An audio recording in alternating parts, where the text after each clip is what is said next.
तो ये हमारा M9 का ब्लॉक है पूरा का पूरा। लोग चाह रहे कि ज़्यादा से ज़्यादा फेदर हो कि पहली साल ही हम फ्रूटिंग ले या फिर दूसरी साल भी ले, क्योंकि वो सही भी नहीं है एक तरीके से। 40% से ज़्यादा मोटी अगर जो ब्रांच होती है उसको हम काट देते हैं, वो आपस में क्रॉस हो जाती है, फिर से हमें वो काटना पड़ता है। फ्रूटिंग भी हम ले नहीं रहे हैं और हम ऊपर से फेदर भी लेके आ रहे हैं। हम अपना एक्स्ट्रा पैसा दे रहे हैं कि उसके चलने की जो कैपेसिटी है या फिर उसके चांस है वो बढ़ जाएंगे। उसकी हम मैक्सिमम हाइट लेने के ऊपर में फोकस रखेंगे, अच्छा न्यूट्रिशन देंगे तो आप कम पैसे में आप ज़्यादा अपनी प्लांटेशन कर सकते हैं। बागवान साथियों नमस्कार, आज हम सिंह नर्सरीज़ के अंदर में हैं और हमारी टीम भी यहाँ पर हमारे साथ में है। तो कुछ सवाल जो बागवान लोग अक्सर हमारे पास में पूछते हैं, हमारी टीम से पूछते हैं, तो उनके भी कुछ डाउट्स होते हैं। तो हमारी टीम हमारे साथ में है, तो मैं ज़रूर चाहूँगा कि हमारी टीम कुछ ना कुछ आप ज़रूर पूछें कि अगर आपको है कुछ ना कुछ डाउट कि आप क्या जानना चाहते हैं। और मैं एक चीज़ और बता दूँ, ये M9 का हमारे पास में नर्सरी का जो प्लॉट है पूरा, तो ये हमारा M9 का ब्लॉक है पूरा का पूरा, जिसके ये जो आप यहाँ पे पेड़ देख पा रहे हैं ये डार्क बैरोन गाला है। तो शिवानी जी आप पूछिए, कुछ सवाल है तो। अगर मैं M9 का प्लांट लेती हूँ हाँ जी, तो मेरी M9 का जो विप प्लांट है वो मेरे लिए कैसे बेनिफिशियल हो सकता है? ठीक है। बहुत सारे लोग इसमें भी कंफ्यूज रहते हैं कि कुछ लोगों को फेदर प्लांट चाहिए, जैसे कि 4+ चाहिए, 2+ चाहिए, 7+ चाहिए या फिर इससे भी ज़्यादा चाहिए।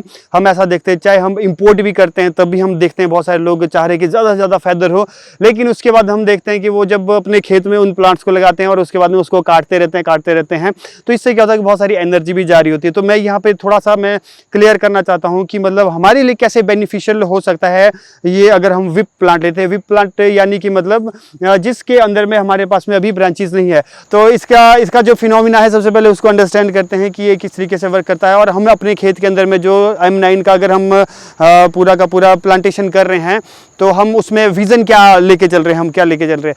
तो यहाँ पर जैसे कि हम अपने खेत में अगर हम M9 की प्लांटेशन कर रहे हैं तो उसमें हम अक्सर क्या सोच के चलते हैं कि लगभग तीसरे या फिर चौथे साल पे हम उसमें फ्रूटिंग ले, जबकि हमारा मकसद ये नहीं है कि भाई पहली साल ही हम फ्रूटिंग ले या फिर दूसरी साल भी ले, क्योंकि वो सही भी नहीं है एक तरीके से। क्यों नहीं है? क्योंकि अगर हम उससे जल्दी फ्रूटिंग ले लेते हैं तो हमारा जो पौधा है वो ज़्यादा ऊंचा नहीं जाता है, वो अपनी पूरी हाइट नहीं ले पाएगा और जिसकी वजह से क्या होगा, जितनी मैक्सिमम क्रॉप M9 का पौधा दे सकता है वो नहीं दे पाएगा। तो इसलिए हम क्या करेंगे, जब भी हम उसको लगाते हैं नीचे लगाते हैं और हमने अगर फेदर वाला लिया है तो हम उसमें देखते हैं कि उसमें आपके पास में मल्टी लीडर्स कई बार आ जाते हैं या फिर जो ब्रांचेस है वो उसको लीडर को कंपटीशन देने लग जाती हैं और वो उससे मोटी हो जाती हैं।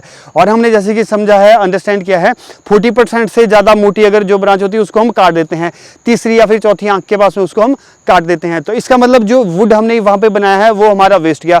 अगली चीज़ और है कि अगर हमारे पास में फेदर प्लांट भी है तो हम 2.5-3 फुट के आसपास में उसमें डिस्टेंस दे रहे हैं, वो आपस में क्रॉस हो जाती है, फिर से हमें वो काटना पड़ता है। और फ्रूटिंग भी हम ले नहीं रहे हैं और हम ऊपर से फेदर भी लेके आ रहे हैं, तो इसका मतलब है कि हम अपना एक्स्ट्रा पैसा दे रहे हैं।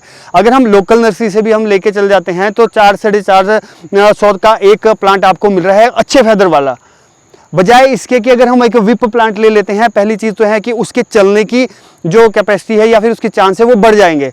बाकी हम देखते हैं कि हम अपनी प्लांटेशन करते हैं उसमें से कि 50% चल रहे हैं, किसी के 70% चल रहे हैं, 100% किसी के नहीं चलते हैं, क्योंकि वो ज़्यादा हमने फेदर वाले लिए, ज़्यादा मोटे ले लिए, ऐसा भी होता है। क्योंकि पौधा जितना पतला रहेगा उसके चलने के चांसेस भी उतने ज़्यादा रहेंगे जब आप उसकी प्लांटेशन करते हैं। तो एक विप प्लांट अगर हमने लाया है M9 का स्पेशली, तो उसमें क्या है, उसके चलने के सक्सेस रेशियो मतलब उसके बढ़ जाएंगे। उसके बाद में उसकी हम मैक्सिमम हाइट लेने के ऊपर में फोकस रखेंगे, अच्छा न्यूट्रिशन देंगे।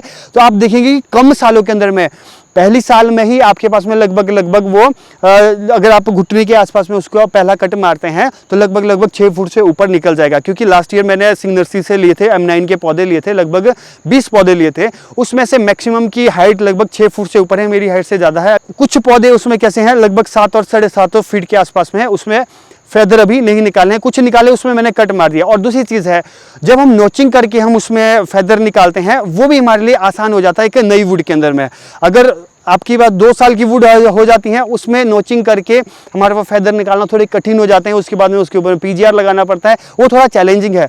तो विप प्लांट के अंदर आसान है, अगर हमारे हाथ में है फेदर निकालना, अभी हम नर्सरी के ऊपर में डिपेंडेंट रहेंगे, वहाँ से उसके क्रॉच एंगल पत्नी, उसका एंगल पत्नी क्रॉच एंगल है कैसा है, फिर वो आपको सही करना है, काटना वगैरह बड़े झंझट है और ऊपर से पैसा भी ज़्यादा लग रहा है। उससे अच्छा है कि विप है, आपको पैसा भी कम लग रहा है और आपने अपनी वैरायटी भी ले ली है, उसकी हाइट भी आपने ले ली है, आपने उसमें नोचिंग कर दी है, आपने उसके फैदर भी उसी हिसाब से निकाल दिया है, न्यूट्रिशन दे दिया।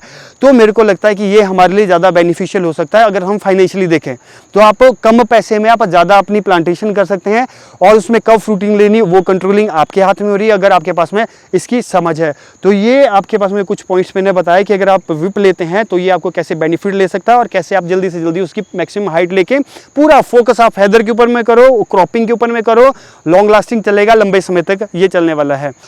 तो बागवान साथियों, ये हमने M9 के ऊपर में डार्क बैरन गाला के बारे में बेसिकली बात करी, लेकिन हमने ये पूरा M9 के बारे में ही बात कर दिया। ये M9 के लिए ही नहीं है, बाकी के लिए भी ये आपके पास में फिनोमिना या फिर ये जो थ्योरी है या फिर फिलॉसफी है ये काम करती है। तो आप अच्छी क्वालिटी के अगर आप प्लांट्स चाहते हैं तो आप ज़रूर अपना ऑर्डर दे सकते हैं और अपनी बुकिंग करा सकते हैं, क्योंकि लगभग शायद 70% बुकिंग इनकी हो चुकी है ऑलरेडी, क्योंकि बहुत पहले से अच्छा क्वालिटी प्लांटिंग मटेरियल के ऊपर में काम कर रहे हैं। तो मैं आप सभी के साथ मैं चाहूँगा कि एक बार हम जोर से बोले, बागवानी बढ़ो फिर आगे बढ़ो।